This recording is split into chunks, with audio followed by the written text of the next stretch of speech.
अब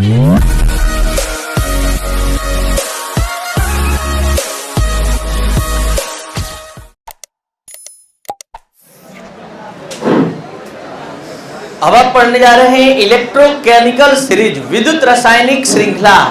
एक ऐसा टॉपिक जिसके माध्यम से आप प्रॉब्लम, इस इलेक्ट्रोकेमिस्ट्री का प्रॉब्लम बहुत ही सहज ढंग से बना पाएंगे। लेकिन उससे पहले थोड़ा कुछ बेसिक जानकारी जो आपने हासिल किया है पिछले लेक्चर में मानक इलेक्ट्रोड विभव पढ़ने के क्रम में, बोर्ड पर ध्यान दिया जाए। आप सभी स्टूडेंट इतना कैपेसिटी में आ चुके हैं कि जिंक का मानक ऑक्सीकरण विभव बता सकते हैं। बताया जाए, ऑक्सीकरण विभव प्लस 0.76 वोल्ट। हाइड्रोजन का मानक अवकरण विभव बता सकते हैं 0.00 वोल्ट। कॉपर का मानक अवकरण विभव बता सकते हैं प्लस 0.34 वोल्ट। तो आप अपना ध्यान बोर्ड पर बनाइए, समझने के लिए प्रयास कीजिए। देखिए साथ पीछे समझिए, ये है कॉपर का मानक अवकरण विभव, ये है हाइड्रोजन का मानक अवकरण विभव, लेकिन ये ऑक्सीकरण विभव है। क्या आपके पास क्षमता है कि आप इस मानक ऑक्सीकरण विभव को बदल सकते हैं अवकरण विभव में? तो आप क्या लिखेंगे? Zn plus plus oblique Zn। साथ ही साथ ये मान माइनस में हो जाएगा। ध्यान बनाया जाए बोर्ड पर, समझिए।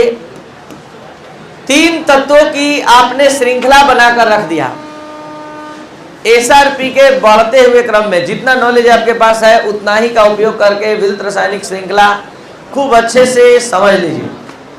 यह है 3 तत्वों की श्रृंखला जिसमें एसआरपी के बढ़ते हुए क्रम में व्यवस्थित किया गया है। और एसआरपी के बढ़ते हुए क्रम में सामने है सबसे कम एसआरपी, सबसे कम मानक अवकरण विभव किसका है? जिंक का। उससे अधिक, सबसे अधिक। तो जब विभिन्न इलेक्ट्रोडों को उनके एसआरपी के बढ़ते हुए क्रम में व्यवस्थित किया जाता है तो विभिन्न तत्वों के इलेक्ट्रोडों की एक श्रृंखला प्राप्त होती है। इसी श्रृंखला का नाम विद्युत रासायनिक श्रृंखला है।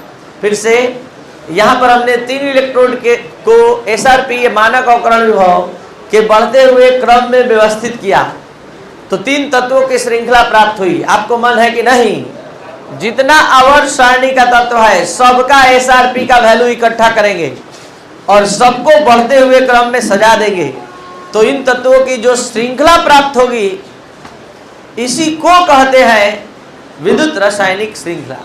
आप लोगों में से कोई स्टूडेंट सोच रहा है कि नहीं, हम मानक अवकरण विभव पर नहीं, मानक ऑक्सीकरण विभव पर श्रृंखला बनाएंगे। तो आपके पास इतना कैपेसिटी है, मानक ऑक्सीकरण विभव पर भी बना सकते हैं। आप क्या कीजिए, सबसे पहले कॉपर का मानक ऑक्सीकरण विभव सबसे कम आएगा, इसलिए कॉपर को सबसे ऊपर लिखिए। सब माइनस में करवाते हुए लिखवाइए, सब पलट पलट कर बोलिए -0. हाइड्रोजन का ऑक्सीकरण विभव कोई विभव 0.00 वोल्ट ही रहेगा। 2H प्लस भी लिख सकते हैं, H प्लस भी लिख सकते हैं और 0.00। और यहाँ जिंक का सबसे अधिक हो जाएगा, माइनस में है तो प्लस हो जाएगा। और अब एक बार फिर से ध्यान देते हुए समझ लीजिए, यहाँ 3 इलेक्ट्रोड को एसओपी के बढ़ते हुए क्रम में सजाया गया है। तो यहाँ भी एसओपी लगातार मानक ऑक्सीकरण विभव बढ़ रहा है तो विभिन्न तत्वों के इलेक्ट्रोडों की एक श्रृंखला प्राप्त होती है जिसे क्या कहते हैं? विद्युत रासायनिक श्रृंखला। सवाल उठता है कि इस विद्युत रासायनिक श्रृंखला से हमको क्या लाभ मिलेगा, क्या इसको पढ़ने का फायदा है? तो आपको बता दें कि ये श्रृंखला काफी हेल्पफुल है आगे का सारा कॉन्सेप्ट समझने में, विद्युत रासायनिक सेल के निर्माण में। कैसे? तो देखिए, एप्लीकेशन नंबर 1, जब विभिन्न इलेक्ट्रोडों को उनके एसआरपी के बढ़ते हुए क्रम में व्यवस्थित करते हैं तो सबसे अधिक एसआरपी वाला इलेक्ट्रोड सबसे नीचे व्यवस्थित होता है, जो आप देखते ही समझ गए। एप्लीकेशन नंबर 2 सुनते ही आप इसका फायदा समझ जाएंगे कि इसका कितना ज्यादा इंपॉर्टेंस है। 2 इलेक्ट्रोड है ए और बी, इसका विभव का मान है माइनस या प्लस में ही ले रहे हैं 2.13 वोल्ट, और एक का मान है प्लस 1.15 वोल्ट। ये इसका एसआरपी का मान है, एसआरपी का मान है, मानव अवकरण विभव का मान दोनों है। तो एप्लीकेशन नंबर 2 क्या कहता है? एप्लीकेशन नंबर 2 ये बताता है कि अगर 2 इलेक्ट्रोड से आपको विद्युत रासायनिक सेल बनाना है तो जिसका एसआरपी अधिक होता है वो कैथोड की तरह कार्य करता है, और जिसका एसआरपी कम होता है वो एनोड की तरह कार्य करता है। यानी जिसका एसआरपी अधिक होगा वो एनोड बनेगा, और जिसका एसआरपी कम होगा वो कैथोड बनेगा। ये एप्लीकेशन कहाँ से लाया, कभी भूल जाए आप लोग तो आप लोग को कुछ नहीं याद रहेगा, तो जिंक कॉपर वाला याद रहेगा। याद रहेगा तो बताइए जल्दी से, उस विद्युत रासायनिक सेल में जिंक कॉपर वाले में कौन एनोड बना था, कौन कैथोड बना था? चलिए इसके एसआरपी पर चेक कीजिए, किसका एसआरपी अधिक है? जिंक का एसआरपी कम है और कॉपर का एसआरपी, और आपको कुछ नहीं याद रहेगा तो जिंक कॉपर का और सेल विद्युत रासायनिक सेल याद रहेगा कि जिंक से इलेक्ट्रॉन गया था कॉपर की ओर। जिंक का एसआरपी होता है माइनस 0.76 वोल्ट और इसका प्लस 0. तो यहीं से एकदम ध्यान अपना लिंकअप कर लीजिए कि हमेशा एनोड वो बनता है जिसका एसआरपी कम होता है, हमेशा कैथोड वो बनता है जिसका एसआरपी। तो बता दीजिए ए और बी इलेक्ट्रोड में कौन एनोड बनने लायक है?